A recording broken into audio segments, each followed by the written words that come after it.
উচ্চ মাধ্যমিক 2020 এবং 21 খ্রিস্টাব্দে আমার সুপ্রিয় শিক্ষার্থীবৃন্দ, কেমন আছো তোমরা? আশা করি আল্লাহর অশেষ রহমতে এবং সমস্ত সতর্কতামূলক অবস্থান নিয়ে তোমরা নিশ্চয়ই সুস্থ এবং নিরাপদে আছো। আর আমাদের সেটাই কামনা। আমাদের আজকের ক্লাসে বাংলাদেশের অর্থনীতি দ্বিতীয় পত্রের ক্লাসে আমি দিলারা আমিন তোমাদেরকে শুভেচ্ছা জানাচ্ছি। তো আজকের ক্লাসে আমি তোমাদেরকে অর্থনীতি দ্বিতীয় পত্র নিয়ে আলোচনা করব। এর আগে তোমাদের সাথে আমার একদিন পরিচিতি পর্ব হয়েছিল। সেই ক্লাসে আমি তোমাদেরকে বলেছিলাম কীভাবে অর্থনীতির দুটা ভাগের কথা বলেছিলাম, যে আমাদের এখন এসএসসির মতন আর নেই। আমরা যেহেতু এইচএসসিতে এসেছি, এখানে আমাদের সব সাবজেক্টগুলো দুই পত্রের। প্রথম পত্রে থাকবে আমাদের অর্থনীতি এবং দ্বিতীয় পত্রে হচ্ছে আমাদের বাংলাদেশের অর্থনীতি। তো আজকে আমরা বাংলাদেশের অর্থনীতির প্রথম অধ্যায়টা নিয়ে আলাপ করব।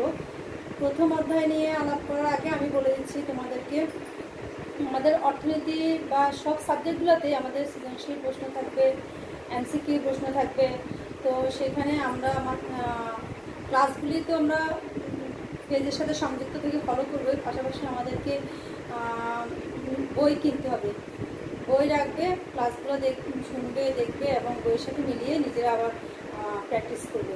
তো আজকে বাংলাদেশের অর্থনীতি নিয়ে পড়াতে গিয়ে তোমাদের সাথে আমি যেটা নিয়ে পড়াবো আজকে, সেটা হচ্ছে আমি প্রথম অধ্যায়ে বাংলাদেশের অর্থনীতির পরিচয় নিয়ে পড়াবো। বাংলাদেশের অর্থনীতির পরিচয় তোমরা শুনে এসেছো, আমাদের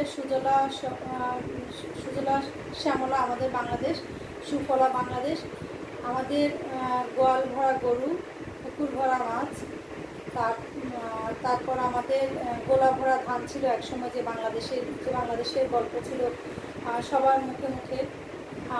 বিভিন্ন ধরনের আমাদের নদ নদী বা পল্লীবিদ্যুৎ আমাদের যে দেশ, সে দেশে আমাদের কোনো কিছুরই অভাব ছিল না। ফল মূল শস্য সব কিছুতে আমরা অনেক বিখ্যাত ছিলাম। সেই কালে বিভিন্ন নবম শতকে পর্যটক সুলেমান এদেশে এসেছিলেন, তিনি মুসলিম কাপড়ের খুব ভূয়সী প্রশংসা করেছিলেন। তাহলে আমরা একদিকে যেমন মুসলিমের দেশ ছিলাম, অন্যদিকে সোনালি আঁশের দেশ ছিলাম। সোনালি আঁশ মানে আমাদের পাটের দেশ। অনেক ধরনের সমৃদ্ধিতে ভরা ছিল আমাদের বাংলাদেশের অর্থনীতি। এই ধরনের এত সমৃদ্ধি ছিল যে সেই সময় আমাদের সমৃদ্ধিতে অনেকটা মুগ্ধ বলবো না, ওটার প্রতি অনেকের লোভনীয় দৃষ্টি ছিল। সেটা থেকেই যুগে যুগে আমাদের এই বাংলাদেশে এসেছিল বিভিন্ন ধরনের পর্যটকরা এসেছেন সৌন্দর্য উপভোগ করার জন্য, পাশাপাশি বেনিয়ারা এসেছিল ব্যবসার উদ্দেশ্যে। ব্যবসা করতে এসে দেশটাতে তারা স্থায়ীভাবে তাদের আসন গেড়ে বসেছিল। তো তোমরা জানো, প্রায় 200 বছরে আমরা পরাধীন ছিলাম, ব্রিটিশ তারপর পাকিস্তানিদের শাসনে ছিলাম। তো সেইভাবে অর্থনীতিটা এতটাই সমৃদ্ধ ছিল যে সবাই আমাদের এই অর্থনীতি, বিভিন্ন ধরনের আমাদের মশলা ছিল, তারপর আমাদের এমন একটা সমৃদ্ধি আমাদের ছিল যে আমরা বিভিন্ন ফসল নিজেদের চাহিদা মিটিয়েও আমরা বিদেশে রপ্তানি করতাম। তখন পরে অষ্টাদশ শতাব্দীতে এসে শেষের দিকে এসে শিল্প বিপ্লবের সময় আমাদের যে বস্ত্রশিল্প ছিল, সেটাকে মসলিন যে শিল্পটা ছিল, সেটাকে পরবর্তীতে মেশিন শিল্প এসে অনেকটাই ধ্বংসের দিকে নিয়ে গিয়েছিল। তো এভাবে বলতে গেলে আসলে বাংলাদেশের অর্থনীতির পরিচয় দিতে গেলে বাংলাদেশের অর্থনীতি সেই পূর্ব যুগ থেকে সমৃদ্ধ ছিল, এখন পর্যন্ত আছে। তাও বলি, আমাদের বর্তমানে যেমন আমাদের বাংলাদেশের অর্থনীতি হচ্ছে দ্বিতীয় বৃহত্তম দ্রুততম প্রবৃদ্ধি অর্জনের দেশ। প্রবৃদ্ধি মানে কি? মাথাপিছু আয় বা জীবনযাত্রার মান অনেক ভালো থাকে, এরকম প্রবৃদ্ধি অর্জনের দেশ। তো সেখানে 2017-18 সালে যে গবেষণা, সেখানে দেখা গেছে যে আমাদের দেশে প্রবৃদ্ধির হার হচ্ছে 7.65%। এছাড়া আমাদের মাথাপিছু আয়ও অনেক ভালো। বর্তমানে আমাদের প্রায় 1752 মার্কিন ডলার আমাদের মাথাপিছু আয়। তারপর দেখো, আমরা পুরো বিশ্বে যে কয়টা দেশ আছে সেটার মধ্যে আমরা 44তম বৃহত্তর অর্থনীতির দেশ, 32তম আমাদের ক্রয় শক্তির দিকে আমরা কি 32তম, এবং আমরা কি 11তম উদীয়মান মুক্তবাজার অর্থনীতির মধ্যে আমরা পড়ে থাকি। তো আমাদের এই অর্থনীতির পরিচয় দিতে গেলে অনেক কিছু আসে, অনেক ব্যাপারে আসে।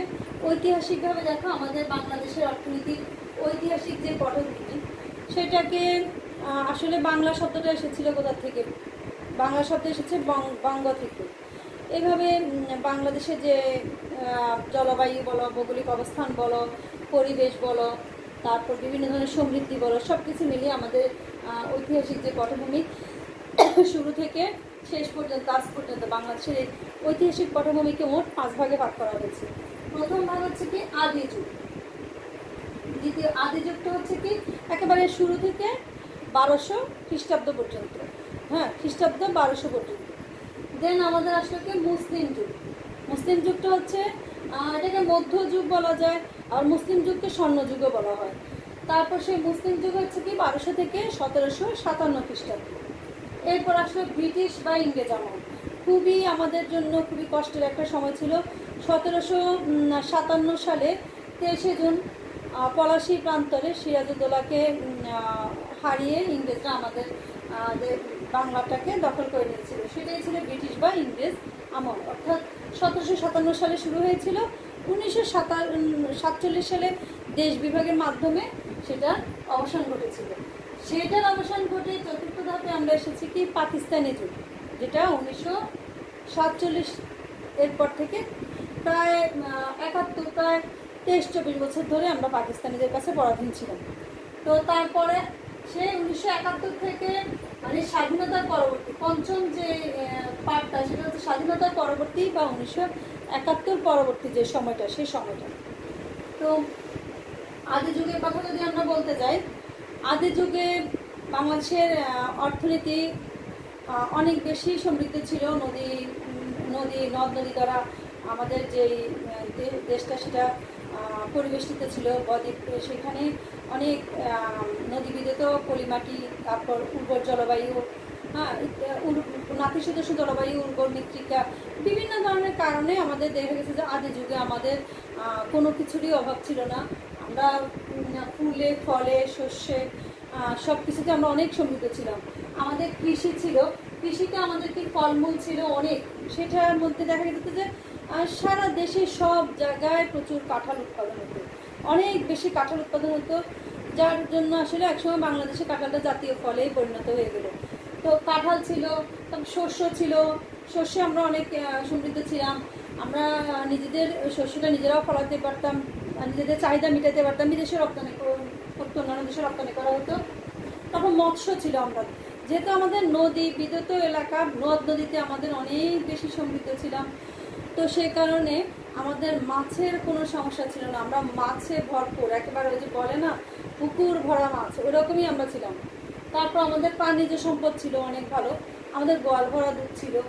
সেরকম কৃষি নির্ভর আমাদের বিভিন্ন ব্যবসা বাণিজ্য ছিল।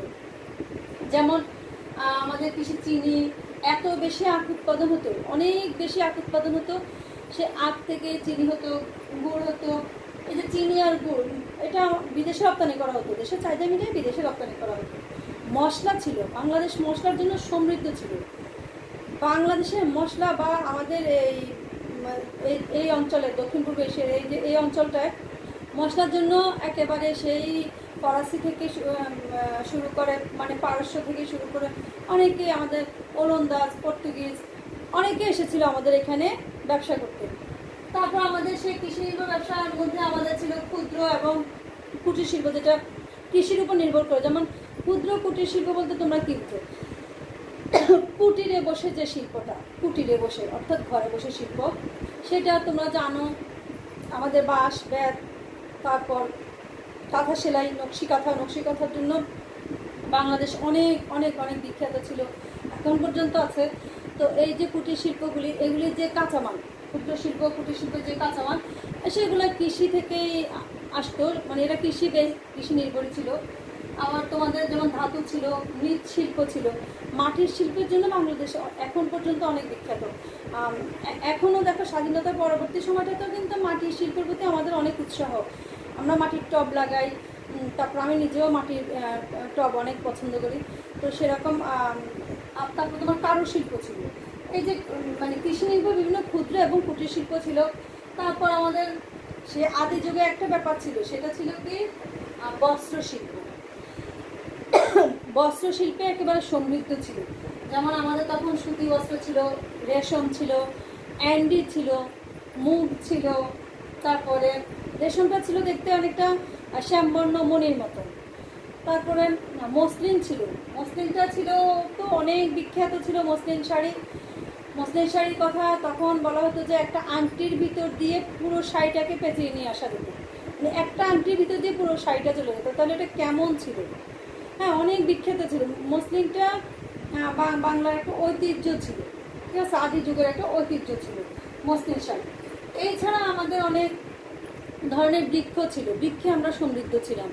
আমাদের সেই বৃক্ষগুলি ধরো কাঠ, যেটা আমাদের বৃক্ষ থেকে আমাদের কাঠ হতো, আমাদের ঘর বাড়ি তৈরি করা হতো, আসবাবপত্র তৈরি করা হতো। তারপরে তোমার নৌকার বৈঠা, তারপর সমুদ্রগামী যে জাহাজগুলি, এগুলি সবগুলি আমরা তখন কী করতাম, ওই বৃক্ষ থেকেই নিয়ে আসা হতো। এছাড়া আমাদের কি জ্বালানির যেই ইয়েটা ছিল, সেটাও কিন্তু বৃক্ষই আমাদেরকে পূরণ করতো, বৃক্ষ থেকেই আমরা আমাদের জ্বালানিগুলো পেতাম। তারপর আমাদের এই যে কৃষি নির্ভর সমৃদ্ধ একটা যুগ ছিল আদি যুগ। সে আদি যুগের পরে আমরা আসলাম কোথায়? মুসলিম যুগ। মুসলিম যুগটা হচ্ছে কি, যদি প্রশ্ন আসে মুসলিম যুগটা কত সাল থেকে কত সাল, কত খ্রিস্টাব্দ থেকে কত খ্রিস্টাব্দ, তোমরা জেনে রাখো মুসলিম যুগটা হচ্ছে 1200 থেকে 1757 খ্রিস্টাব্দ। এই সময়টাকে মধ্যম যুগ বলা হয়, স্বর্ণযুগ বলা হয়। আসলে মধ্যম যুগ, স্বর্ণযুগ, অনেক সময় নির্মম যুগও বলা হতো। আসলে মধ্যযুগটা অনেক বেশি, মুসলিম যুগটা অনেক বেশি সমৃদ্ধ ছিল ওই সময়, অনেক ভালো একটা অবস্থা ছিল অর্থনীতিটা। তারপরে এটাকে স্বর্ণযুগ, আবার মধ্যম যুগ বলতো, পাশাপাশি নির্মম যুগ কেন বলতো? নির্মম যুগ বলতো এই জন্য যে সে সময়টা একটা মানে খুব ভালো, ওই সময়টা একটা খুব খারাপ একটা ছিল, শ্রেণী বৈষম্য ছিল বলতে কীরকম, সেখানে দুইটা শ্রেণী ছিল, একটা হচ্ছে অতি উচ্চবিত্ত আর একটা হচ্ছে অতি নিম্নবিত্ত। অতি নিম্নবিত্ত যারা আছে তাদের অনেক বেশি কষ্ট ছিল, দুঃখ দুর্দশা বেশি ছিল, তাদের মানে তাদের বেকারত্ব ছিল বেশি, হ্যাঁ, তাদের জীবনযাত্রার মানটা অনেক নিম্ন ছিল। আর যারা অতি উচ্চবিত্ত তাদের অবস্থা অনেক ভালো ছিল, তারা একেবারে ব্যবসা বাণিজ্য থেকে শুরু করে সব দিক দিয়ে তারাই সমৃদ্ধ ছিল। এছাড়া বলা হয়তো যে স্বর্ণযুগ কেন বলতো? আসলে স্বর্ণযুগ বলারও কারণ আছে। তখন দ্রব্যমূল্য খুব সস্তা ছিল, মুসলিম যুগে দ্রব্যমূল্য অনেক সস্তা ছিল। সস্তা থাকার পিছনে কারণ আছে, ওই যে অতি নিম্নবিত্ত শ্রেণীটা আছে, তারা এতটাই নিম্নবিত্ত ছিল, এতটাই দরিদ্র ছিল যে তারা খুবই স্বল্প পয়সায়, স্বল্প মূল্যে তাদের শ্রমটা বিক্রি করতো। অর্থাৎ তাদের শ্রমের যে মজুরি, শ্রমের যে মূল্য, সেটা অনেক সস্তা ছিল। ওই শ্রমটা অনেক সস্তা থাকার কারণেই দ্রব্যমূল্যটা অনেক বেশি ছিল না, দ্রব্যমূল্যটা অনেক কম ছিল, যার জন্য ওই সময়টাকে আসলে স্বর্ণযুগও বলা হয়ে থাকে। আর ওই সময়টাকে মধ্যম যুগ বা মুসলিম যুগে তোমার 6 প্রকার কার্পাস বা মিহি কার্পাস বস্ত্র তৈরি হতো। 1 প্রকার না, 6 প্রকার মিহি কার্পাস তৈরি হতো। তারপর ছিল তোমার চিনি রপ্তানি, যেটা সেটাতে একেবারে সমৃদ্ধ ছিল। চিনি রপ্তানিতে 1 নম্বরেই ছিল বলা যায়। এত আখ ছিল, এত বেশি আখ উৎপাদন হতো, সেখান থেকে চিনি উৎপাদিত হতো। সেই চিনি দেশের যে চাহিদা সেটা মিটিয়ে দেশের বাইরেও রপ্তানি করা হতো, এবং রপ্তানিতে অনেক বেশি, অন্যান্য খাতের চাইতে চিনিতে রপ্তানির যে কন্ট্রিবিউশন সেটা অনেক বেশি ছিল। যেমন দেশের যে চাহিদা সেটা মিটিয়েও ভারত, শ্রীলঙ্কা, পার্শ্ববর্তী দেশ তো আমাদের ভারত, তারপর শ্রীলঙ্কা, এরপরে আরও দূরে আরব, ইরানেও আমাদের সেটা রপ্তানি করা হতো। তারপরে মুসলিম যুগটা যখন শেষ হলো, আসলো আমাদের সবচেয়ে দুঃখজনক কালো অধ্যায় আমাদের জন্য। সবচেয়ে কষ্টের যে অধ্যায় সেটা আমাদের শুরু হলো 1757 সালে, ঠিক আছে, 1757 সাল থেকে 1947 সাল, দীর্ঘ 200 বছর আমরা ইংরেজ বা ব্রিটিশদের শাসনে ছিলাম। 1757 23শে জুন পলাশীর প্রান্তরে তৎকালীন যে আমাদের নবাব ছিল সিরাজউদ্দৌলা, তাকে মির্জাফরের মাধ্যমে মেরে মির্জাফর অনেক বড় একটা বিশ্বাসঘাতকতা করে তাকে ইংরেজদের সহায়তায় ক্ষমতা থেকে হটিয়ে দেওয়া হয় এবং সেই ক্ষমতায় ইংরেজরা পার্মানেন্টলি 200 বছরের মধ্যে বসে যাবে। সেটা আমাদের জন্য একটা ভীষণ দুঃখজনক কালো অধ্যায়, আমরা জানি। তো সেই ইংরেজরা যখন আমাদের বাংলাদেশের অর্থনীতিতে, আমাদের দেশের বঙ্গ অর্থনীতিতে যখন প্রবেশ করে, তখন তারা দেখলো যে বাংলাদেশের অর্থনীতি অনেক সমৃদ্ধ, অনেক কিছু উৎপাদন হয়, অনেক কিছু বাড়তি যেটা সেটা উদ্বৃত্তটা বিদেশে রপ্তানি করা হয়। তাদের মাথায় গেলো তারা প্রথমে আমাদের দেশ থেকে রপ্তানিটা বন্ধ করে দিল। আমাদের অষ্টাদশ শতকের শেষের দিকে এসে তারা কী করলো, শিল্প বিপ্লবের মাধ্যমে মেশিনে কাপড় উৎপাদন শুরু করলো, ধ্বংস হলো আমাদের বস্ত্র শিল্প। তারপর তারা কী করলো, আমাদের করলো, তারা ওই যে নীল চাষ শুরু করে দিল, আমাদের কৃষকদেরকে নীল চাষে বাধ্য করতে শুরু করলো, জোরপূর্বক তাদেরকে দিয়ে নীল চাষ করানো হতো।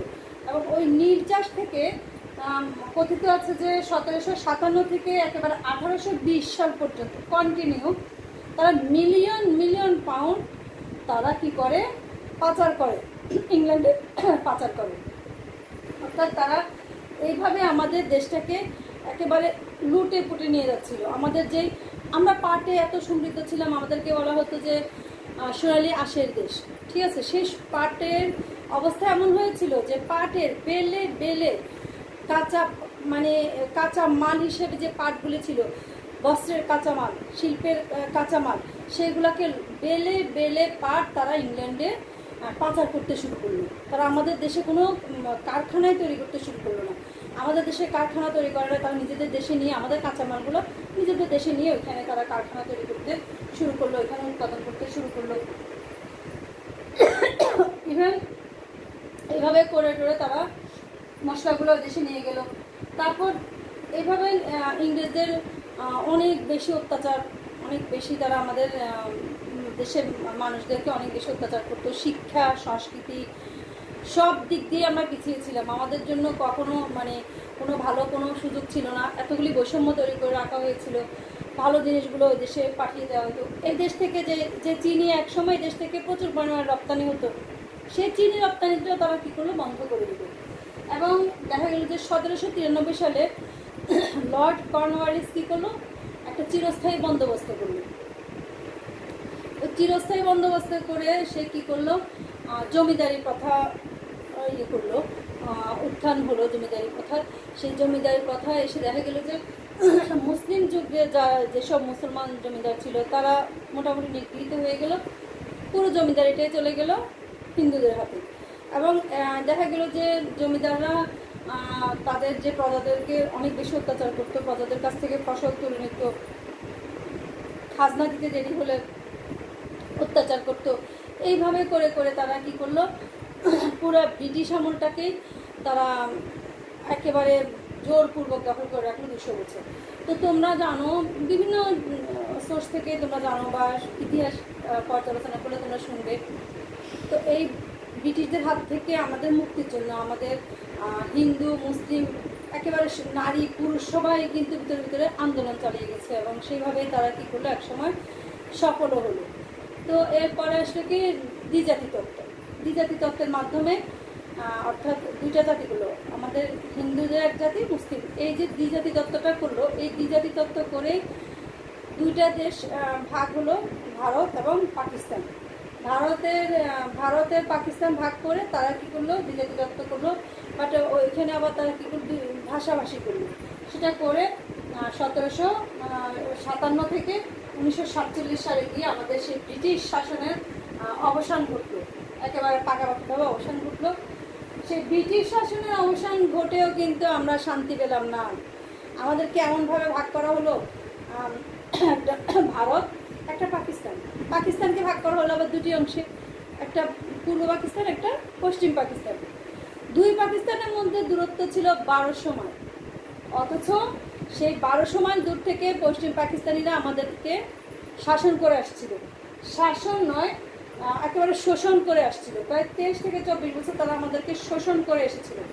আমাদের শিল্প, বাণিজ্য, শিক্ষা, হ্যাঁ, আমাদের সব কিছুতে তারা কী করলো, আমাদেরকে পঙ্গু করে রাখলো, আমাদেরকে কোনো দিক দিয়েই তারা সমৃদ্ধ হতে দিল না।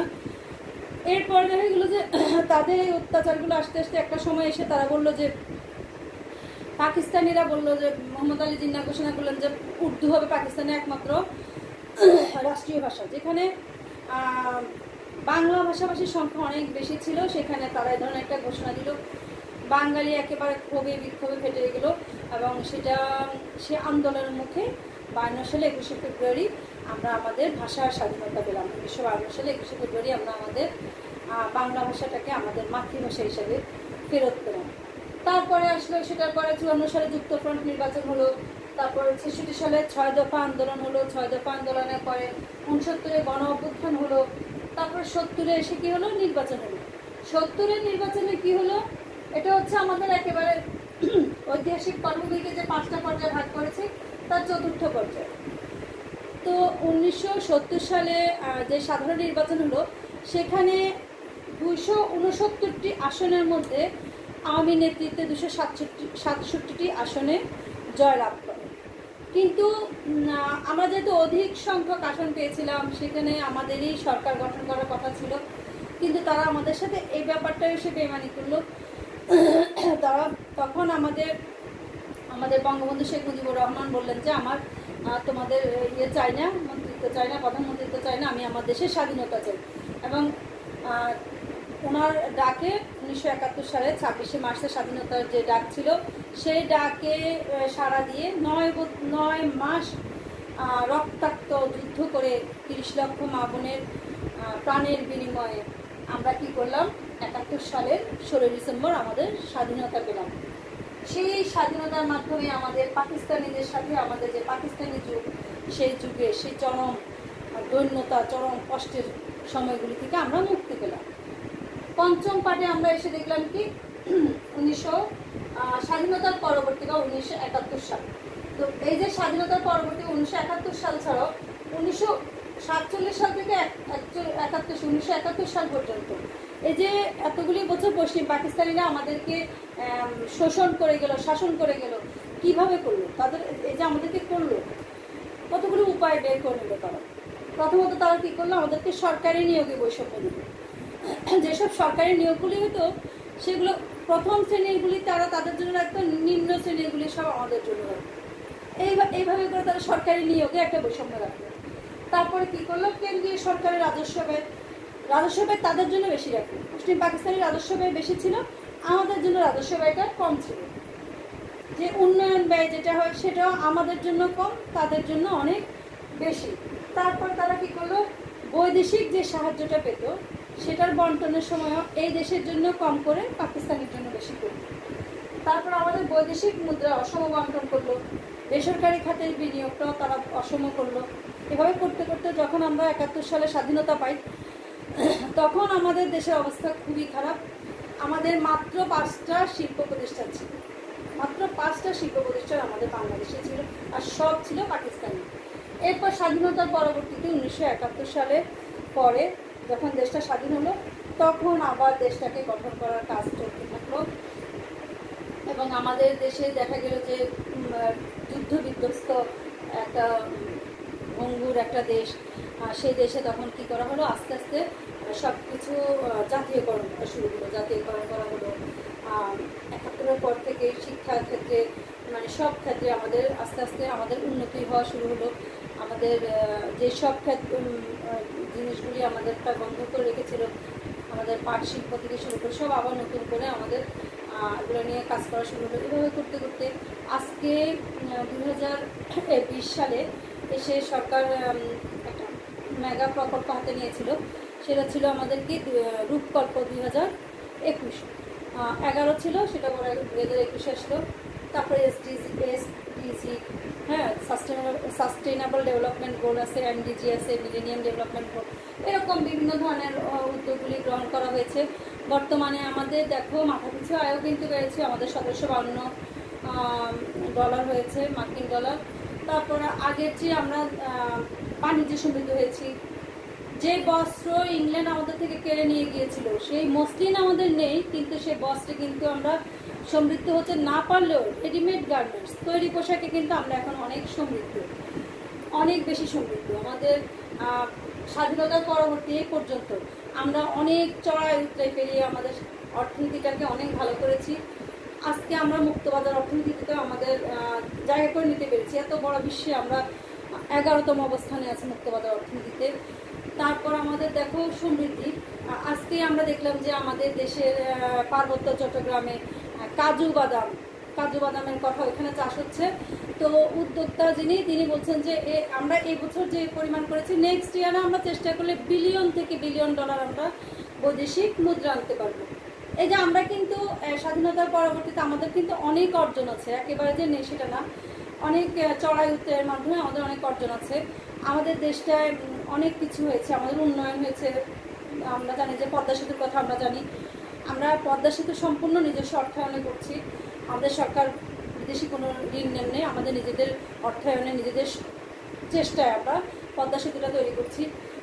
আজকে কোভিড দেখো আমাদের দেশে ডিজিটাল বাংলাদেশ করতে গিয়ে আমাদের দেশে আমরা প্রথম দিকে ডিজিটাল বাংলাদেশের সুফল আমরা কিন্তু অনেক পেতে শুরু করেছিলাম। তারপরেও দেখো আমরা কিন্তু অতটা হৃদয়ঙ্গম করতে পারিনি। এই COVID-19 মহামারী যখন আসলো, তোমাদের সাথে আমাদের যোগাযোগ তো মার্চ থেকে বন্ধ হয়ে গেল। তো বন্ধ হয়ে যাওয়ার পরে তোমাদের সাথে আমাদের যোগাযোগের উপায় কি? এই ডিজিটাল বাংলাদেশই সেটা করে দিল, সেই অনলাইন ক্লাস। আজকে তোমাদেরকে 4 তারিখ আমরা উদ্বোধন ক্লাস নিয়েছিলাম, জাস্ট পরিচয়টা দিয়েছি। তারপর আমরা ক্লাস নিচ্ছি। তোমরা কারা আমাদের সাথে ভর্তি হয়েছো, আমরা তোমাদের সেই কোচিং মুখগুলোকে অনেক মিস করি, আমরা ক্লাসকে মিস করি। তোমাদেরকে সামনে দেখতাম, তোমাদের সঙ্গে কথা বলতাম। আজকে আমরা তোমাদেরকে দেখছি এই অনলাইনের মাধ্যমে, এই ডিজিটাল বাংলাদেশের কারণে, এই ডিজিটাল সমৃদ্ধির কারণে। সেই জন্য আমরা বলবো যে স্বাধীনতার পরবর্তী 71 থেকে শুরু করে আজকে 2020 সাল পর্যন্ত বাংলাদেশের যতটুকু অনেক সমালোচনা হয়, বাট সেটার পরেও আমরা মনে করি যে আমাদের সমৃদ্ধি অনেক বেশি, আমাদের সমৃদ্ধি উল্লেখযোগ্য, এবং আমরা আমাদের সমৃদ্ধিটাকে উত্তরোত্তর আরও বৃদ্ধির জন্য আশা রাখি। আজকের ক্লাসটা আমরা এখানেই শেষ করি, পরবর্তী ক্লাসে আমরা আরও আলাপ করব। তো তার আগে বলি তোমরা ক্লাসগুলো রেগুলার দেখবে, আর এই অসুস্থ সময়ে তোমরা সমস্ত স্বাস্থ্যবিধিগুলো মেনে চলবে। 20 সেকেন্ড হাত ধুবে, হ্যান্ড স্যানিটাইজার ইউজ করবে, মাস্ক ইউজ করবে, অকারণে বাইরে ঘোরাঘুরি করবে না, অন্যায়ের সাথে আপোষ করবে না। ইদানিং বিভিন্ন ধরনের কিশোর গ্যাং হয়, তোমরা এখনও কিশোরী, কলেজে সদ্য তোমরা স্কুল পেরিয়ে কলেজে অ্যাডমিশন নিয়েছো, তোমাদের কাছে কলেজটা আগে আমরাও বলতাম যে ফার্স্ট ইয়ার হ্যাপি ইয়ার, হ্যাঁ হ্যাপি ইয়ার, বাট এখন তো তোমরা ঘরে থাকার সময় বের হতে পারছো না। যে কোনো কারণে তোমরা কোনো কিশোর গ্যাং বা কোনো দলের সাথে যুক্ত হবে না, মাদকের সাথে যুক্ত হবে না, মাদককে না বলবে। মাদক মুক্ত সমাজ গঠনে তোমাদের অঙ্গীকার অনেক মজবুত হোক, তোমাদের উত্তরোত্তর সমৃদ্ধি আশা করে আমার ক্লাস আজকে এখানে শেষ করছি। আল্লাহ হাফেজ, ভালো থেকো।